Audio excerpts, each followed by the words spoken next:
Hello and welcome all of you. Namaskar, salam alaikum, assalamu alaikum. I'm your host Zahak Tanweer, and you're watching Milli Dialogues. Today we gather for a solemn remembrance of one of the darkest nights in India's modern history, the 26/11 Pakistan-backed terrorist attacks, where the iconic Taj Mahal Palace Hotel in Mumbai became the epicenter of a 60-hour siege that shocked the world.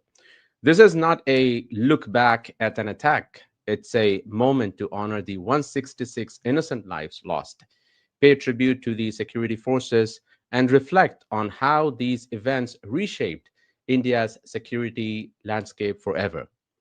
Before we begin our deep dive into 26/11, it is important to acknowledge a tragic reminder of ongoing threats, which recently happened in Delhi, the 10/11 Red Fort car blast. Currently, it's being investigated as a terror incident.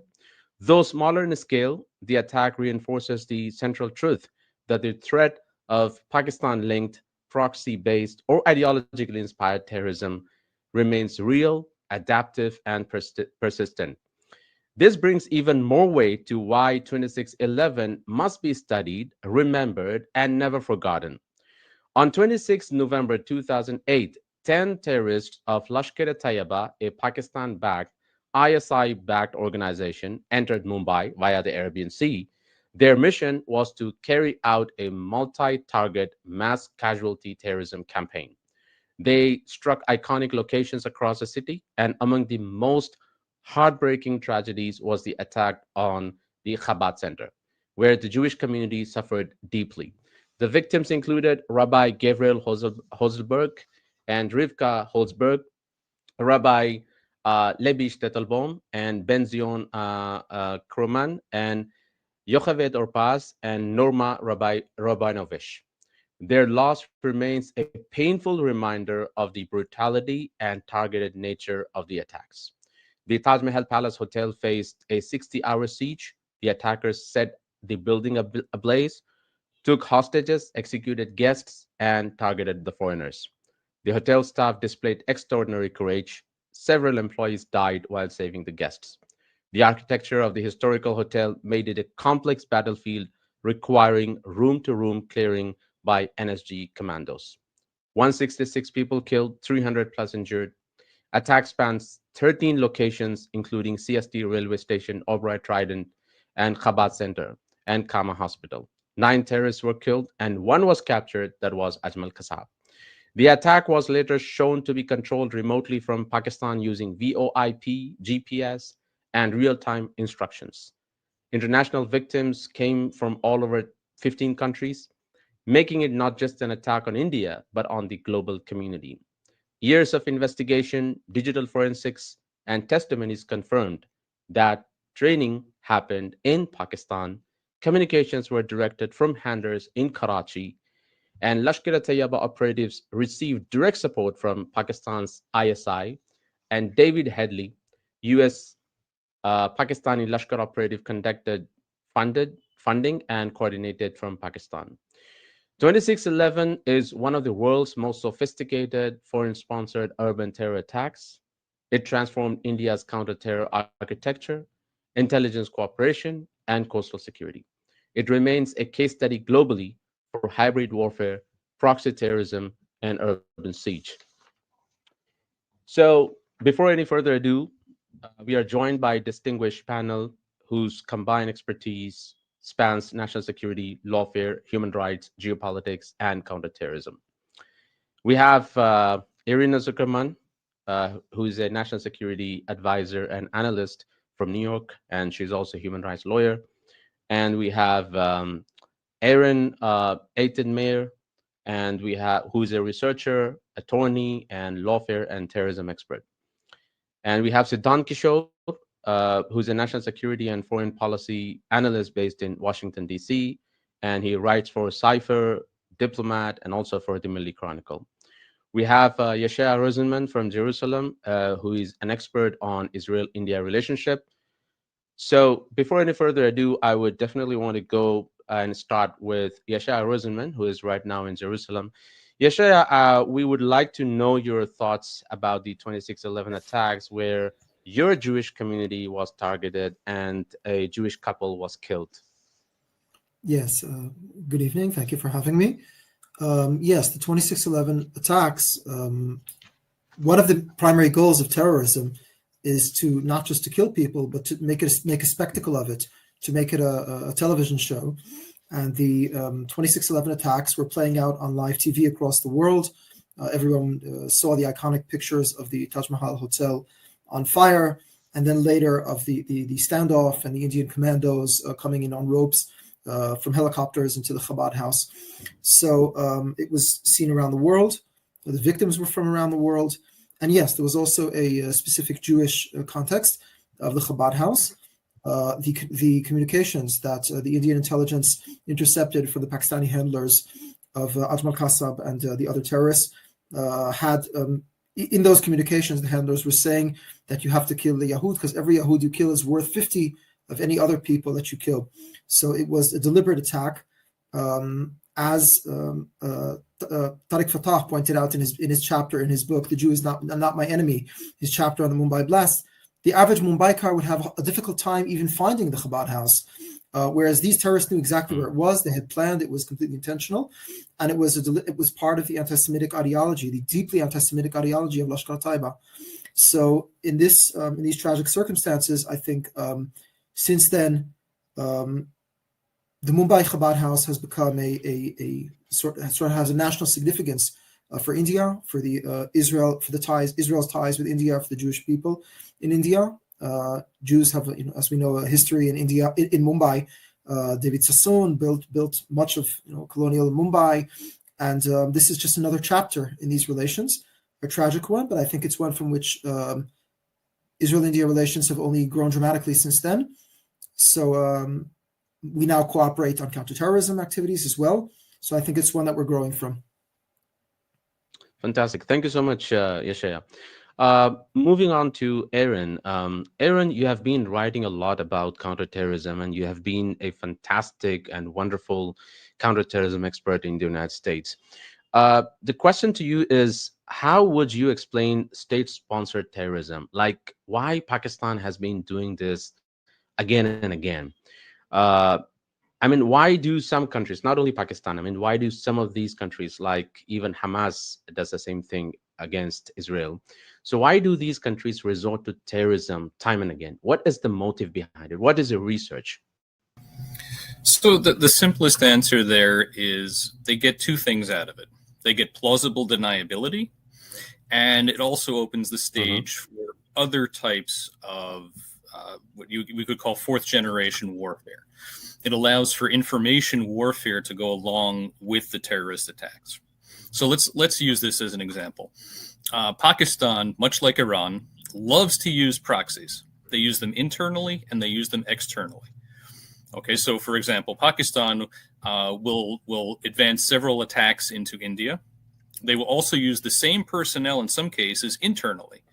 Specifically, I'm referring to Balochistan, where they've established training camps to keep regular armed forces out of certain conflicts so that they can say, oh, it wasn't us, it was a militia. Iran does the exact same thing. They use the Basij paramilitary corps internally, but have been known to even bring in their own proxies, such as the various Hezbollah groups within Iran when necessary, even as they use them externally to foment what they used to call, their crescent of resistance, which is now thankfully shattered. But what it comes down to is they are fulfilling the wishes of a state that does not wish to be held accountable. If your armed forces do something, you're accountable, even in today's fragmented global legal reality.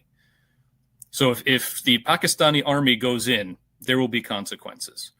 But they use that plausible deniability as an excuse. And it's much easier to use terrorist forces, claim lack of knowledge, and also excuse the horrific, deliberately horrific acts that the terrorist groups are relied upon to do. So basically everything that would be completely unacceptable for an army to do is expected and relied upon by those terrorist groups. That's why they are so useful to states that don't actually care about law or human rights. Fantastic, amazing. I mean, this is something which the world has to know, especially the fourth generation warfare and why Pakistan and Iran use the internal and external proxies. Over to you, Irina. We've been friends for a long time, and I remember we used to host Irina on Milli Chronicle, and we used to, have Irina's articles. So, Irina, to you. Do you think like the recent the attack which happened on the Red Fort in India? Do you think India needs stronger legal tools to fight Pakistan? And I would definitely want to ask you that in the recent attack, India has not mentioned anything about Pakistan. Okay, so what's your assessment about this?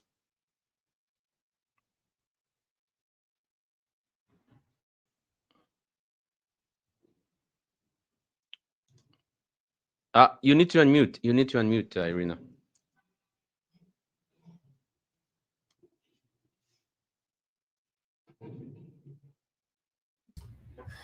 First of all, thank you so much for inviting me to this really meaningful and important discussion.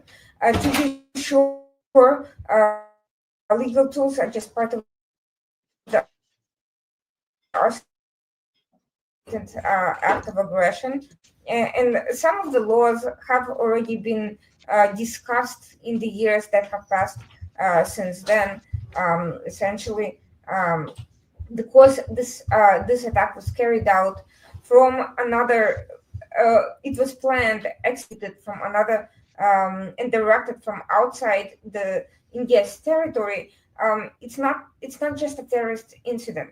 It's actually can be viewed as a form of cross-border aggression, which is somewhere between the classic interstate use of force, an act of war, as you might refer to it, and non-state terrorism. Under the UN Charter, any large-scale coordinated attack that can kill hundreds and targets critical infrastructure can be viewed as an armed attack.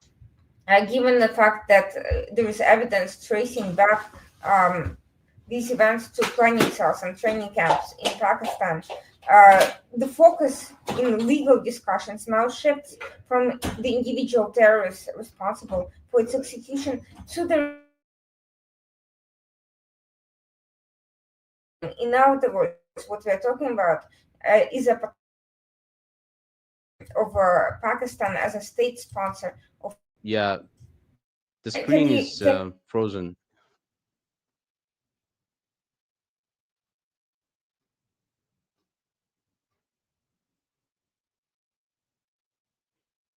Okay, so we'll come back to Irina later. So I would like to ask a very important and significant question to Siddhant Kishore.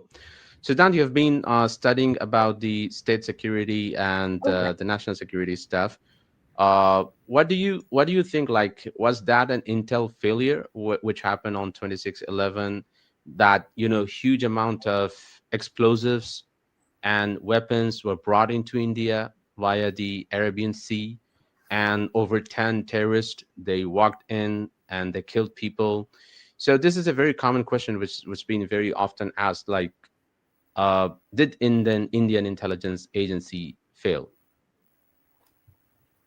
Well, thank you, Zach, for having me today and to speak on such an important event with a very distinguished panel.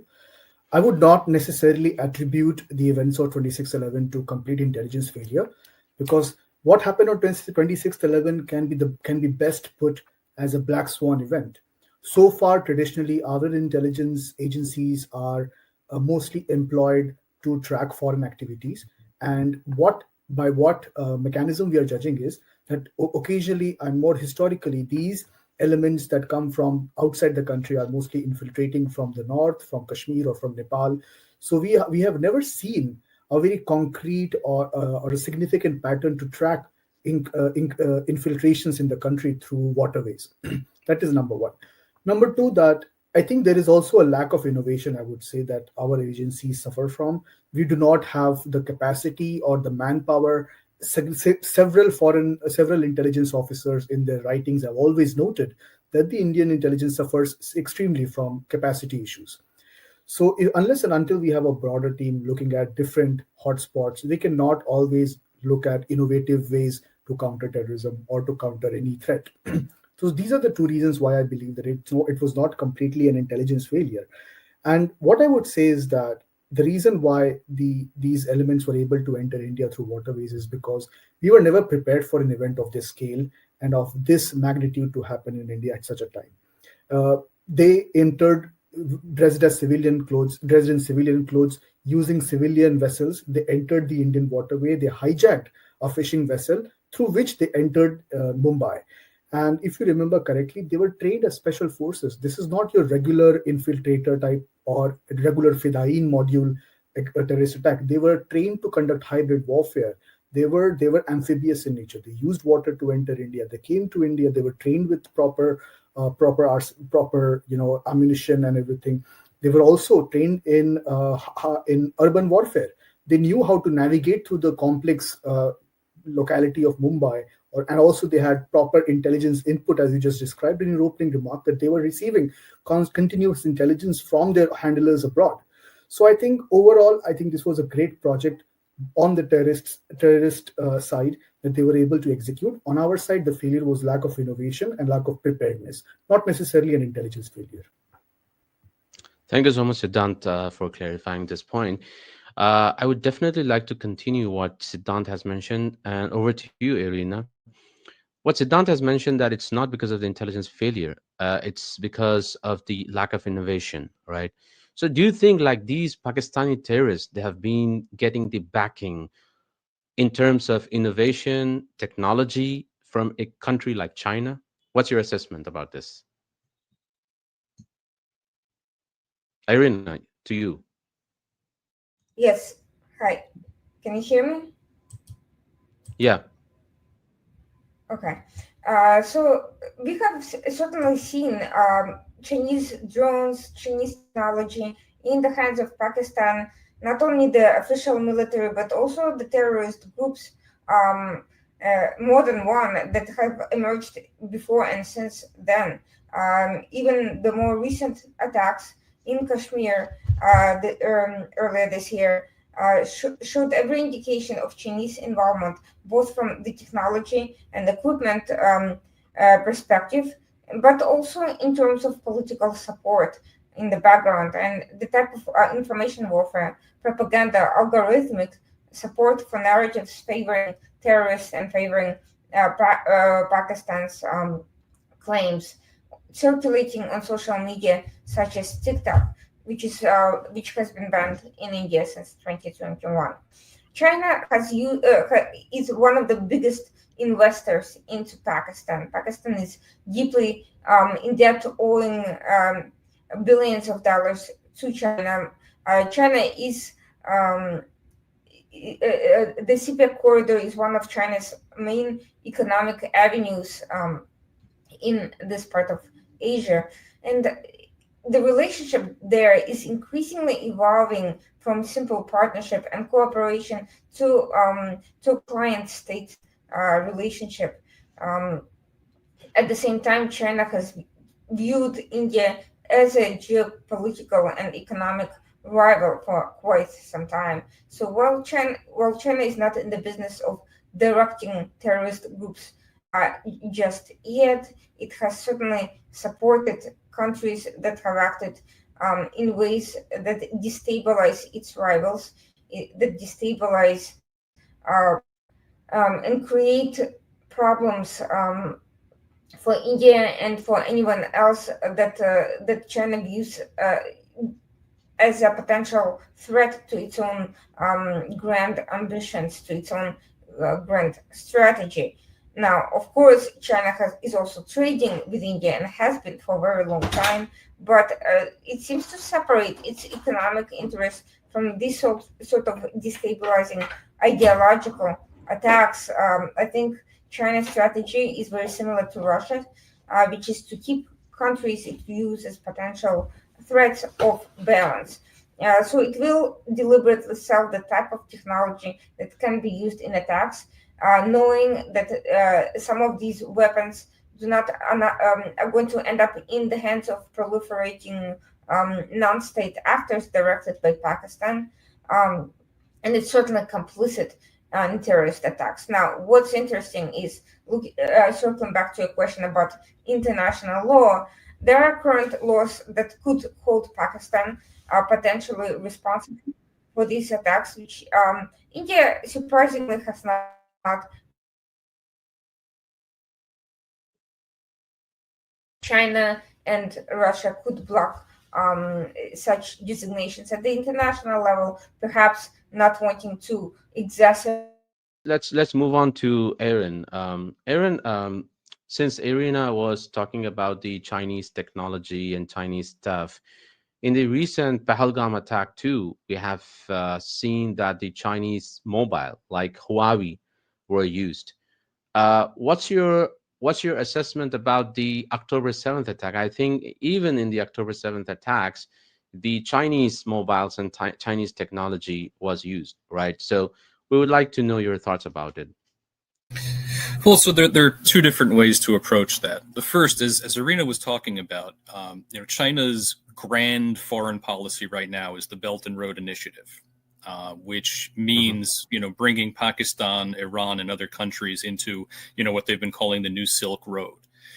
To accomplish that, what China does is they build up these client states, as Irina already said, with an extra layer of plausible deniability, as in, we simply provided money and materials, whether it's telephones, whether it's other sorts of technology.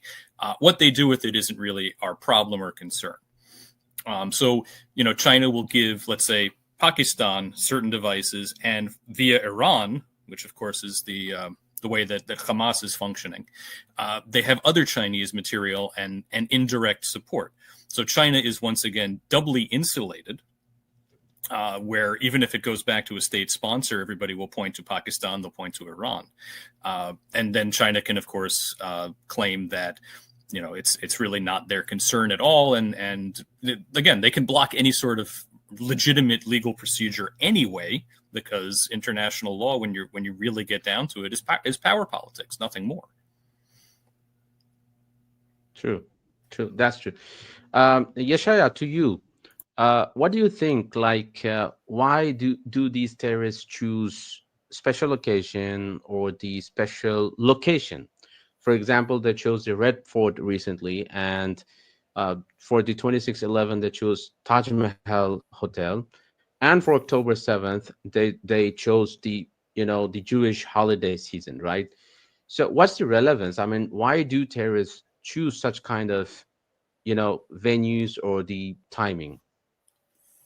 Yes, I think so. The timing of a holiday is clearly because these specific terrorist groups, Islamic groups motivated by political Islam, view the war the way their worldview says that there is an eternal war between Islam and non-Muslims, specifically Jews, but also Christians. So violating a Jewish holiday is therefore an objective of its own. Destroying the holiday and showing this is in their mind, this is a way of showing their superiority, their religious superiority, something like our God defeated your God, something like that. But beyond that, terrorism, broadly speaking, the goal of terrorism is to instill terror in the hearts of the population who witnesses it, who experiences it even through video cameras and television. Therefore, Hamas documented everything meticulously. It is quite clearly the most well-documented terror attack in history, documented largely by the perpetrators. And beyond that, the best thing, the highest objective terrorist organizations can have is to do something completely spectacular that catches the imagination. Because in a rational account of tanks and forces and head-to-head count, they cannot win. So what they have left is not the tool of the ratio, but of the imagination. And therefore, playing on the imagination, flying an airplane on live TV into the Twin Towers, that is the best you can get. It is the most spectacular and most and draws the imagination the most you can. And they, in this, they intend both to terrorize the victims and to rally behind them potential supporters. Yeah, thank you. Siddhant, to you. the way Israel handled the situation by eliminating the top leaders of Hamas and Hezbollah, and by carrying out the direct attacks inside the Iranian territory, do you think India should also do the same thing, or is there something which is stopping India from doing that? Two things stand out here, Zahak. Number one, that leader decapitation does have tactical and operational effect, but long-term strategically, target groups often have a walk around along that. For example, Hezbollah is a great case study in this scenario.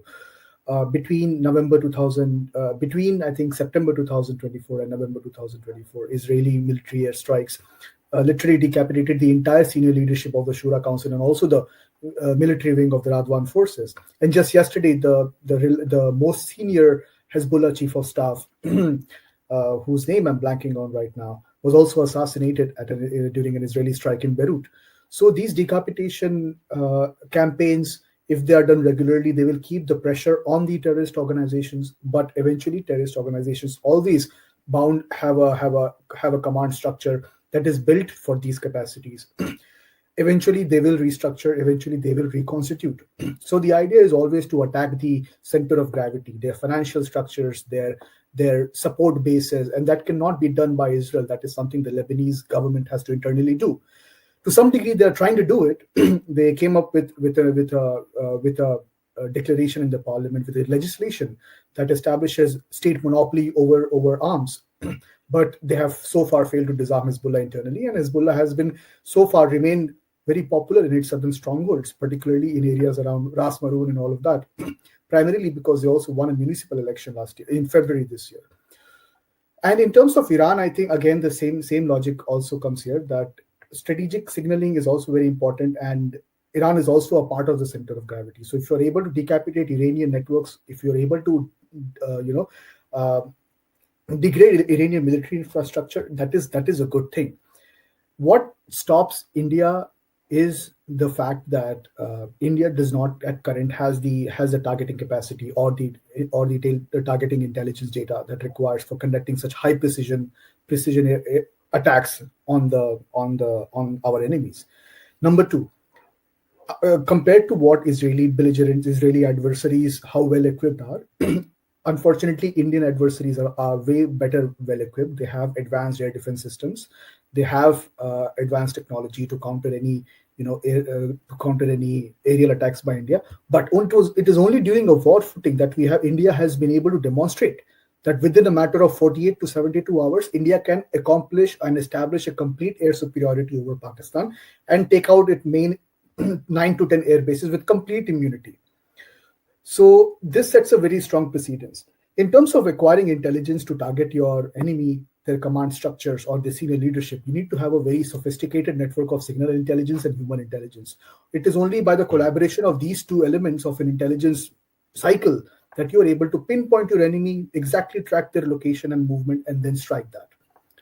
And so these are the few technical angles of India's capacity, India's problem or India's challenge in terms of conducting such covert operations. And secondly, end of the day, it also comes to a political angle to it. We always look at what political advantage can we extract out of this.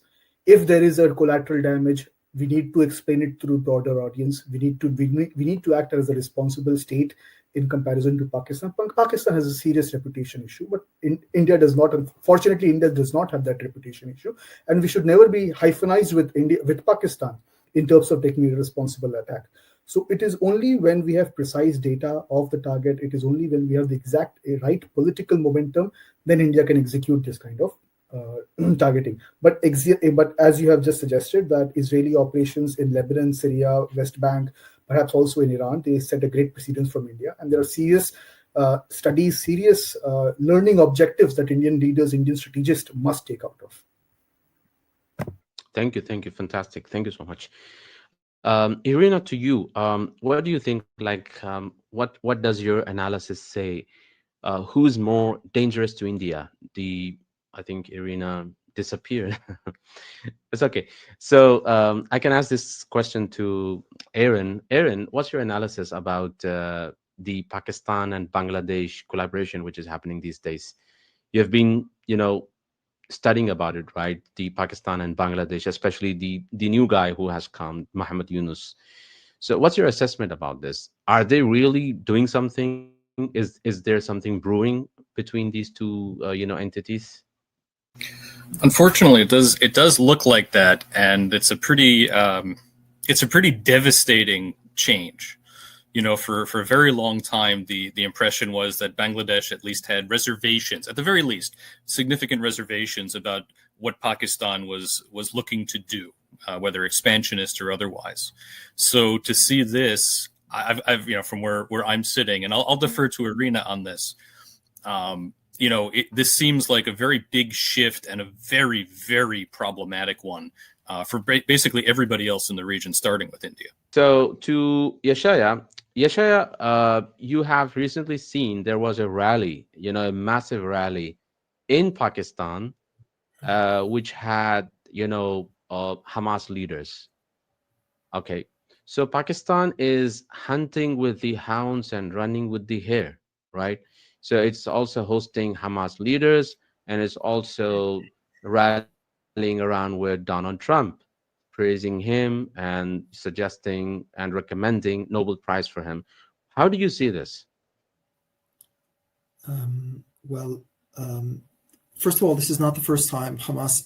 If you may be referring to the event today with former Senator Mushtaq receiving felicitations for his participation in the flotilla, but there have been such events in the past.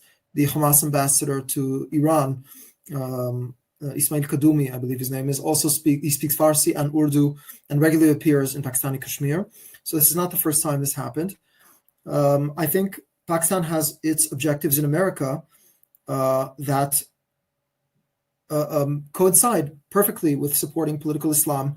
In both cases, it is a weapon against perceived enemies, Israel and India, that feature prominently in Pakistani rhetoric and in all Pakistani messaging, in mosques, on television, even in school books sometimes, in Pakistan studies. So I think the two go hand in hand. Part of what Pakistan wants in America also is to remain off the Fatah gray lists and lists of terror supporting countries. So if I were to put it succinctly, I would say that Pakistan uses political Islam as a tool. In Pakistan, you'll find many people who are genuine believers in this ideology. And part of what they want in America is to allow this to go unhindered, legally and politically. Okay. So, Aaron, to you, what Yeshaya has just mentioned about the collaboration between the Hamas and Pakistan has been happening for a long time. Pakistan has been suggested to be, the part of the Gaza stabilization force. So do you really think if Pakistan becomes the part of the Gaza stabilization force, will that be really, logical enough to think about it? Or there will be repercussions if Pakistan is involved in the Gaza stabilization force? I think you have to choose. Either Pakistan will be involved or we can have a stabilization force. The two are not going to happen together. That goes for Pakistan, and it goes for Qatari involvement as well. There's the old expression of inviting the fox into the henhouse. Once you have, for lack of a better term, bad actors, and you're inviting them in, the only result is going to be negative. It does not take a crystal ball, and it doesn't take any expertise to see that.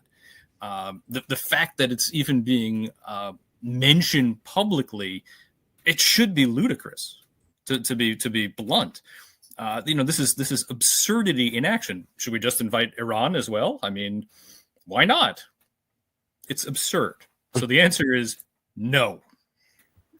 Zagba, if I can very quickly add. Yeah, definitely, please. Yeah, please. The point that Mr. Meyer has said, I think there is also a ironical discussion here to to put forward is that when the peace point actually had come forward and Pakistan supported the agreement in Sharm el Sheikh, there were domestic protests that happened. Remember, this protest was happening while there was a ceasefire in Gaza, meaning there were no IDF casualties or Gazan Palestinian casualties or Hamas casualty taking place.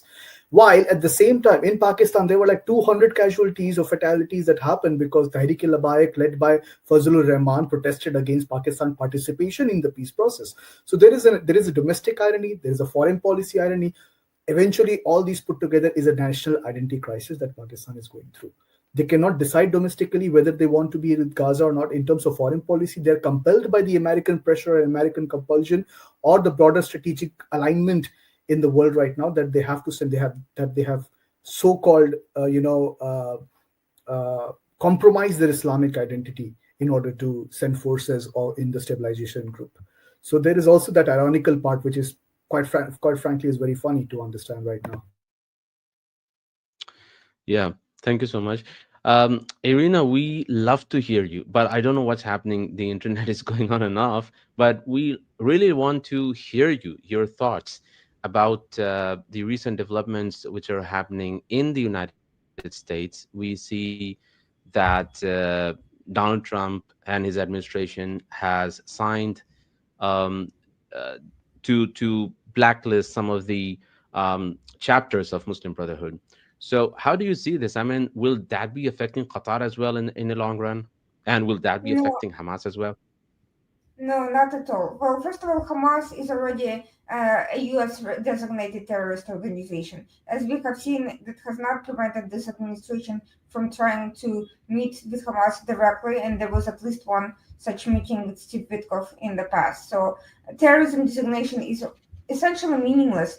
We have also seen what happened with Syria. No sooner has al-Sharaa been brought into power, and he was not elected, but U.S. took off his terrorist designation and also even HTS designation simply because they're in power, not because there's clear evidence that they stopped all terrorist activity. They have cooperated with the US against ISIS, but that certainly doesn't mean that using US to eliminate their enemies, they haven't stopped other forms of terrorist activity or extremist ideology. But when it comes to the Muslim Brotherhood, this designation is very rudimentary. I think it's a major mistake to designate only separate chapters and not the organization as a whole. And even the chapters that were designated are not directly, many of them are not directly active in the United States. So this designation may not ultimately affect the Muslim Brotherhood activity in the US. It certainly won't affect countries like Qatar and Turkey, which are backing and funding Muslim Brotherhood around the world, and it actually makes state sponsors of Muslim Brotherhood. It kind of makes their job easier because they say, well, we're not funding the Jordanian Muslim Brotherhood or the Egyptian Muslim Brotherhood. We're only dealing with European groups that are not Muslim Brotherhood, they're called something else. Meanwhile, while designating the entire organization would have made it, you would need to make the case that various groups are part of that umbrella movement. At the very least, you cannot get away with playing games and pretending that you have military wings and political wings, and some are better than others. Or and now these groups from Jordan, they can migrate their headquarters to Turkey, operate from Turkey while still pushing the activities in Jordan, and basically say that they cease to exist as an entity in Jordan. This is actually helps Qatar and Turkey a great deal. It serves the purpose of distracting and creating a fig leaf of alleged U.S. action, whereas the real miscreants are going to continue doing what they've always done, and they've been adept for it. The Muslim Brotherhood history goes back 100 years, and they've been active in the U.S. for decades. They've learned how to play this game with rebranding, with proliferating organizations. They don't call themselves Muslim Brotherhood in public. And the extent of intelligence gathering that will be necessary now to to make these claims is, I fear, is beyond current U.S. capabilities. Okay, thank you. Thank you. Yeshaya, to you, Irina was mentioning about Jordan and Muslim Brotherhood. And, we have recently seen that Jordan banned Muslim Brotherhood, but there are some reports which say that Muslim Brotherhood is again re-emerging in Jordan. So, since you live next to Jordan and it has direct impact on, Israel and Palestine stuff. So, what do you think about this? Is it really re-emerging in Jordan? Well, first of all, just state the obvious that Jordan is not the most immediate threat, the most severe threat to Israel. There is weapons smuggling over the Jordanian border, which is gaining quite a bit of traction, but they are not. We are not guarding ourselves for columns of Jordanian tanks or Al Qaeda driving over the border with Jordan. But in Jordan, it's very simple. The kingdom itself, the kingdom of Jordan, is in a very precarious state. Given the right conditions, God forbid, the Brotherhood could simply take over the country, could make a revolution and take over the country, and execute the king and his wife, who, ironically enough, Queen Rania supports Hamas and denies that that rape took place at all on October 7th, and this is a famous feminist icon. So the Muslim Brotherhood is a substantial force. It has support of the Palestinian population and local Jordanian and whatever local Jordanian forces. And yes, it's a constant threat, and it's monitored quite closely. And that is the main reason that Israel and Jordan collaborate on security collaborations to strike down these forces. Wow. Aaron, moving on to another segment, Pakistan has always played as a victim of terrorism while it has been sponsoring terrorism. And every time the world talks about the terrorism inside Pakistan, it talks about like, no, I'm the victim of terrorism. Look what's happening to me via TTP and this and that, blah, blah, blah.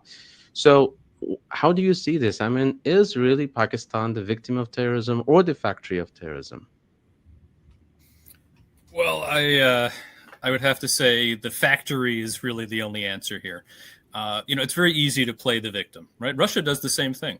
They did it even before they started attacking Ukraine, for example. It's that age-old dynamic. You deflect, you reverse, and then you pretend to be the victim. And Pakistan has been one of several masters at that particular craft. And it's a great way of deflecting attention from, again, all of the terrorist encampments that it has built, not just allowed to be built, that it has built really across Pakistan. I mentioned Balochistan earlier. The Lashkar-e-Taiba base there is being used for a variety of purposes, both internally and externally. And yet, whenever the Pakistani forces, whether armed or otherwise, go into a village and commit a massacre, which, by the way, keep happening, but nobody pays attention. Instead, you get that refrain: "Oh no, we're the victim. They're all terrorists for reasons." So you may have a village that has, 15 women who are gunned down, and Pakistan's one response is, "Well, it wasn't our army, and they were terrorists anyway." That is quintessentially their internal dynamic.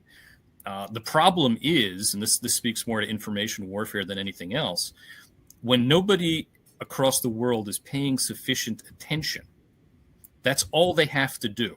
Deflect, try to draw a false analogy, and trust that people around the world, especially, unfortunately, in the West, are simply not going to pay attention to really get into what's going on. They'll simply say something like, "Oh, well, it seems there are bad actors on both sides." That's exactly how it works. Yeah, thank you. Siddhant, to you, with the recent developments which are happening between India and Israel and India and Afghanistan, okay, at the same time it's been happening, right? So do you think India will be able to contain Pakistan-backed terrorism with these new, paradigm shift? Sure. I think I Number one, I don't think that India's relationship evolving with Israel or Afghanistan is directly proportional to India's ability to counter Pakistani threat. However, this just gives us an extra layer of credibility and legitimacy in our war against Pakistan. Developing strong ties with Israel gives the world a broader message that we remain united against terrorism, especially against radical Islamist terrorism, something that Israel has been suffering for decades and India has been suffering for decades. At the same time, developing closer relationship with Afghanistan also reveals another truth about the whole Af-Pak crisis, is that while you are also bordered with a fellow Islamic nation, but they are also suffering at the behest of your policy, your failed terrorism policy. So the broader regional, or broader, I would say, West Asia plus South Asia regional consensus eventually says that India at the political level is united against terrorism and has a very strong international backing of critical partners in the region. And this has really gotten Pakistan in a very bad position, in a very strategically compromising position. If you remember, in October 9th or October 10th, when the foreign minister of Afghanistan, Amir Khan Muttaqi, was visiting India for like a 5-day long visit, that's exactly the time Pakistan chose to conduct airstrikes in Afghanistan's capital in Kabul, claiming that they are going to kill Nurwali Masood, who is the TTP chief of TTP chief. Eventually, that was a botched operation. Nurwali Masood was never there in Afghanistan. He was in fact in the Khyber Pakhtunkhwa in Pakistan. So the broader signaling, what Pakistan was trying to convey is, no matter how much close relationship Afghanistan develops with India, eventually the air and operational superiority over Afghanistan rests in Pakistan, and Pakistan reserves the right, illegitimate right, to target Afghanistan, to conduct cross-border ceasefire violations all the time. So I think it is very important that we build upon our ties with Israel for broader political legitimacy. We build upon our ties with Afghanistan for regional legitimacy. Also, in the event of a war, our relationship with Afghanistan would also provide a great logistical hub support. If we are able to coordinate well with Afghanistan, or with the proper infrastructure in Afghanistan, with the military infrastructure, I think we can present a very strong dual front problem to Pakistan in a future contingency. Thank you so much. Thank you, Irina. Thank you, Aaron, and thank you, Yeshaya. Thank you, Siddhant, for your time. Ladies and gentlemen, as we conclude today's remembrance and discussion, we are reminded that 26/11 was not just an attack on Mumbai or on India. It was an attack on humanity and on on the sanctity of life and on the values of freedom, democracy that we all share. Our panelists have shown us that while terrorism evolves in form and strategy, our commitment to resilience, unity, and justice must evolve even faster. We have learned that security is not just a government responsibility, it is a collective responsibility. Awareness, preparedness, and vigilance remain our strongest defense. Thank you to our distinguished panelists, to the audience, and to everyone who keeps the memory of 26/11 alive, not to reopen old wounds, but to ensure that such wounds are never inflicted again. Thank you so much.